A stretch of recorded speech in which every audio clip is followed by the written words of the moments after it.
Alright, what's up? It is Rashad Anthony Smith, and as you can see by the title of the video, and obviously I got my Slytherin shit on right now.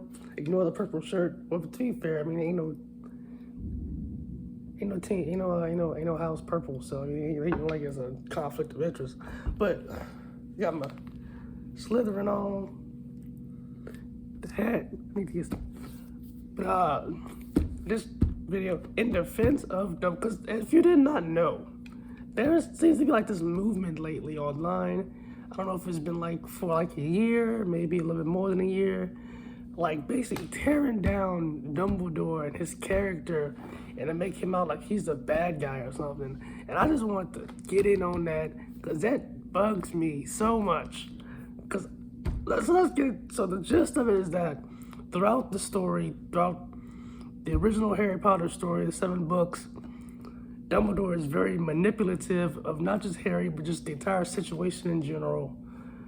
But especially of Harry, even of Snape to an extent, using his love for Lily against him, like for Dumbledore's benefit, and using just every different things about the situation to his advantage to get the desired outcome. And then we see in Fantastic Beasts,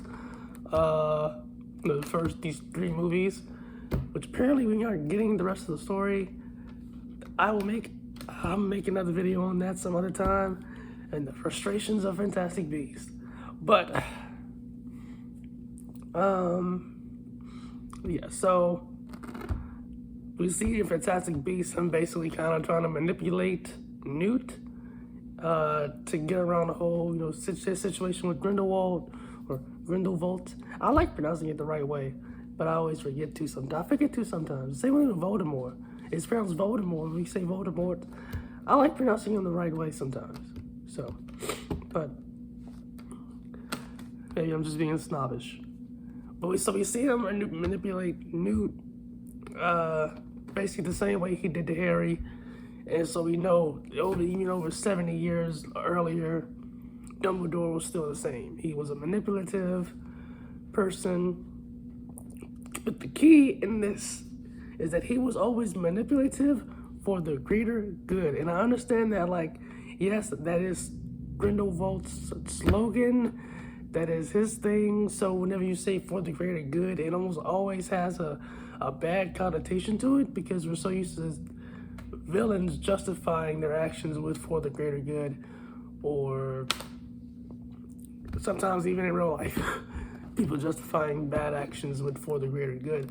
But I think in Dumbledore's case, for the greater good works and in a good way, because everything Dumbledore does leads to the good guys winning. And he, as far as my main defense of him is that we never see him use these manipulative tactics for his own personal gain. It's always for the gain of the greater good. It's always to get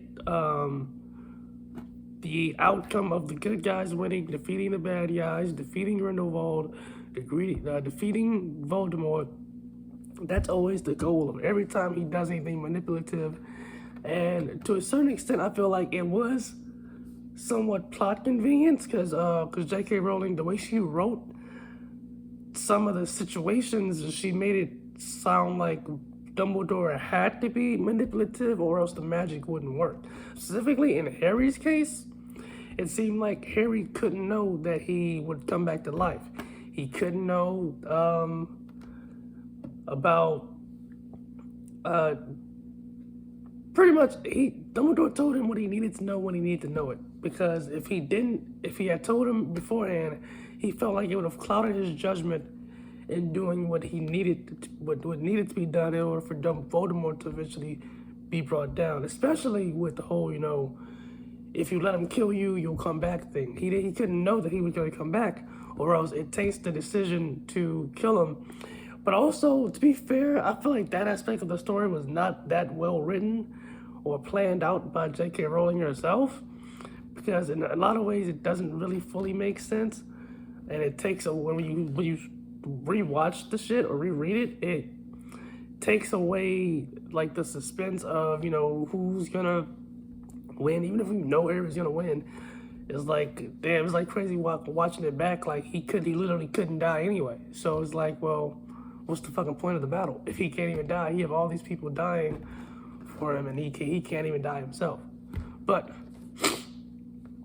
part of that, like I said, part of the way that was explained was that he couldn't know, or else it would taint his decision.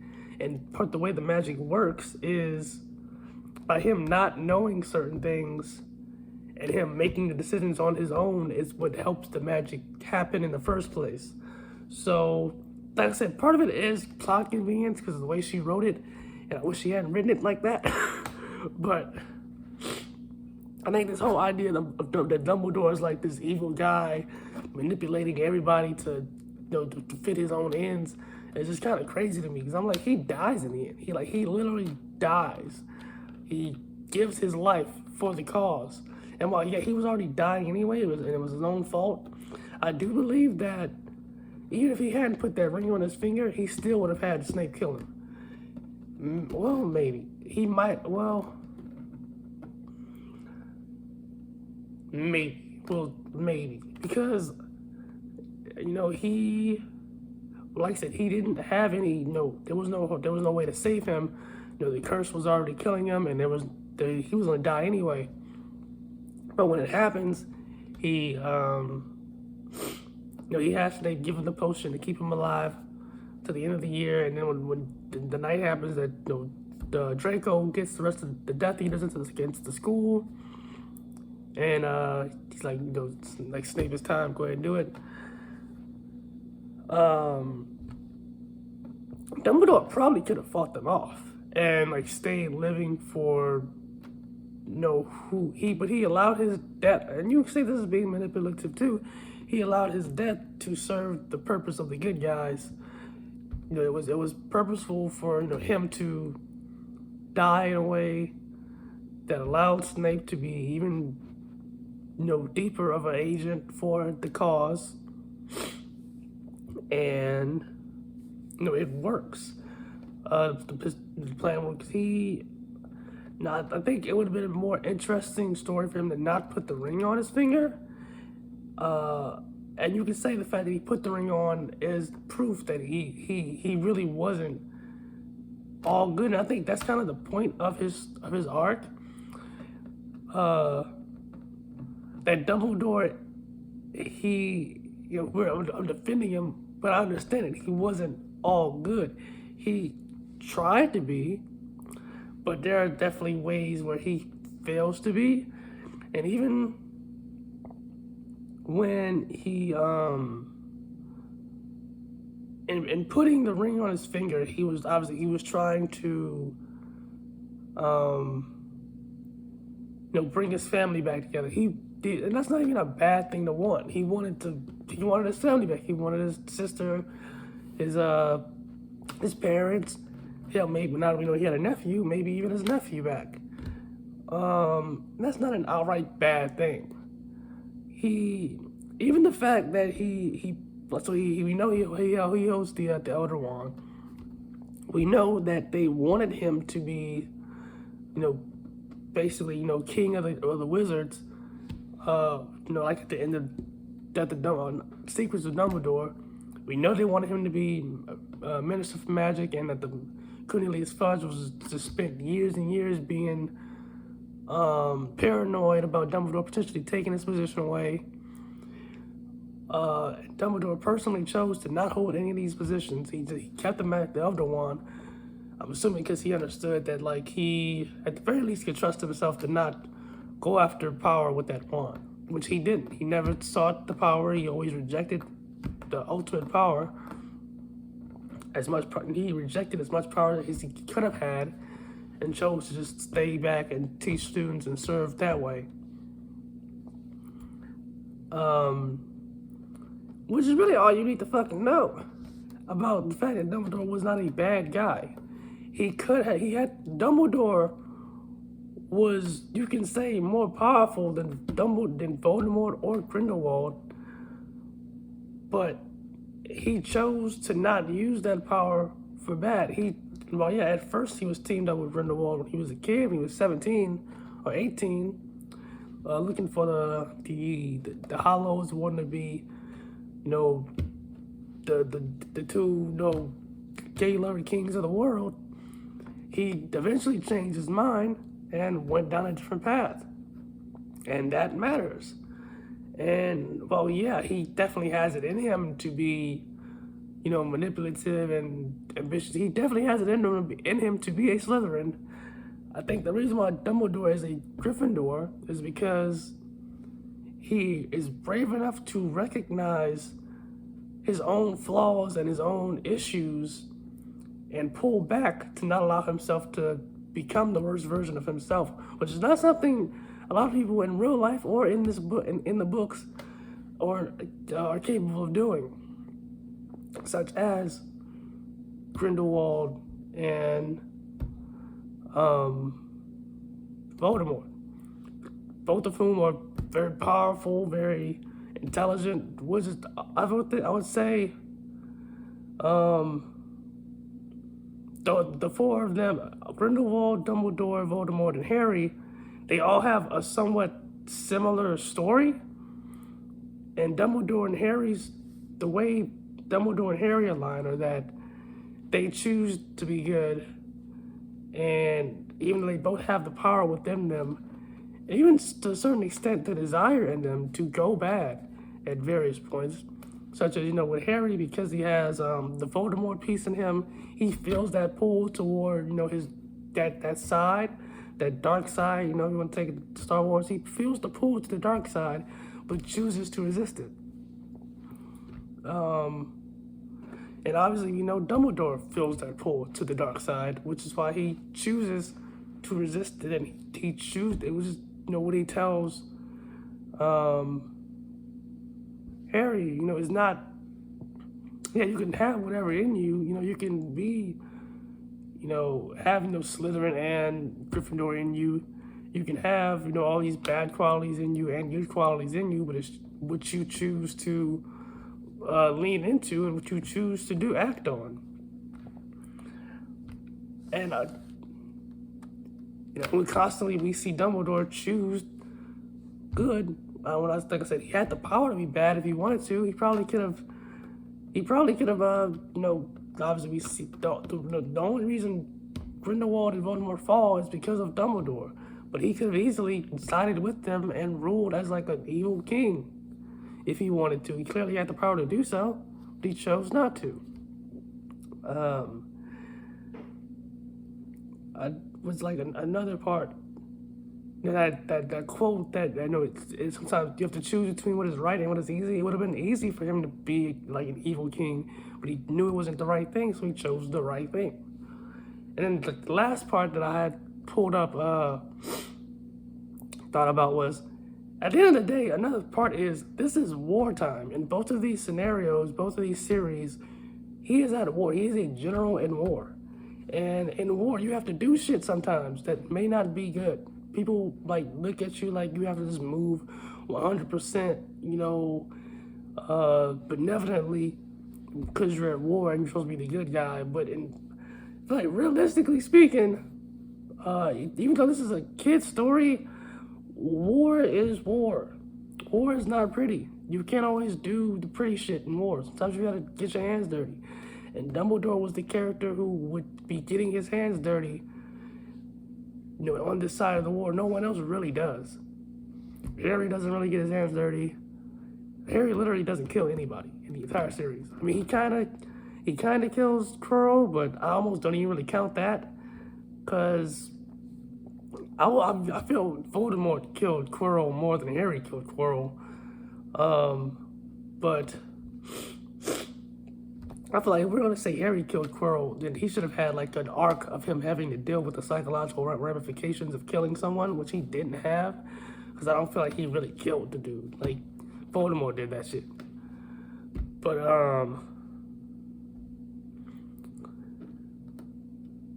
you know, and Harry has opportunities to kill in the series, but he always chooses not to. And he would have been very, I would say, justified if he had taken those chances. Namely with Voldemort and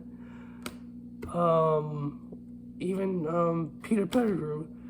But he always, even Bellatrix, when he hits up with the Cruciatus curse, Barry was that's another like plot device I really wish he hadn't put in the book. That you have to really be evil to be able to use Avada Kedavra, and I think there's like a lot of basically Dumbledore's death kind of fucks up that. Because Snape clearly didn't want to do it, so it's like, how was he able to do it if he didn't want to? If you really have to mean it, and it's just that's another video on it. So that's also another video in and of itself. But to get back on track, like I said, Voldemort, Grindelwald, Harry, and Dumbledore are all very powerful. Harry's smart. Obviously, he's not Hermione smart, but he's smart, clearly. He's smart enough. And I would say he's not smart as the other three, Voldemort, Grindelwald, Dumbledore, but he's smart enough. And their whole thing is all four of them have had some type of situation in their past, and they all obviously feel the pull toward doing something very dark.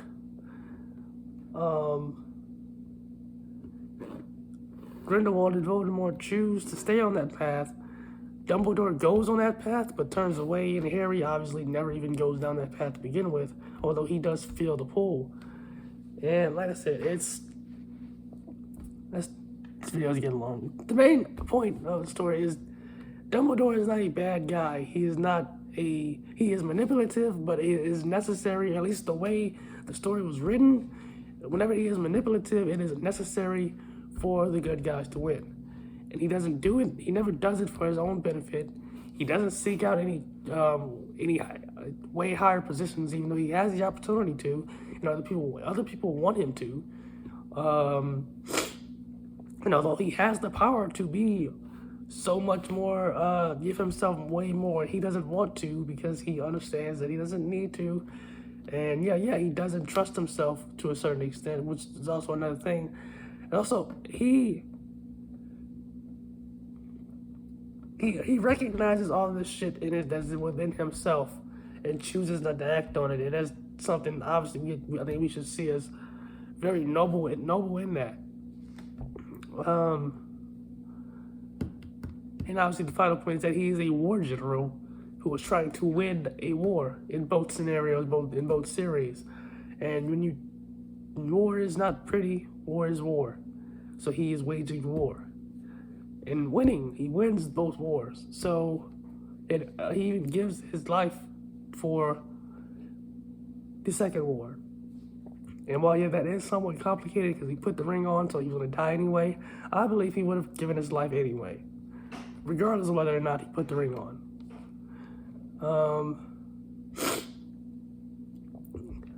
And I almost wish that she hadn't written that in. That's another video. Things I wish she plot devices I wish J.K. Rowling hadn't put into Harry Potter that I think would have made it a stronger story. That's another video. But that's it for me for this one. Let me know what you think in the comments. Do you think Dumbledore is a bad guy, or do you think he is just a morally gray? I don't think he's an anti-hero. I think he's a hero, but a morally gray hero who recognizes that sometimes in war you can't be all good. You don't have to be all bad, but to win a war, sometimes you just cannot be all good. And I think that's all I have for this video. Let me know what you think in the comments, and I'll see you in the next one.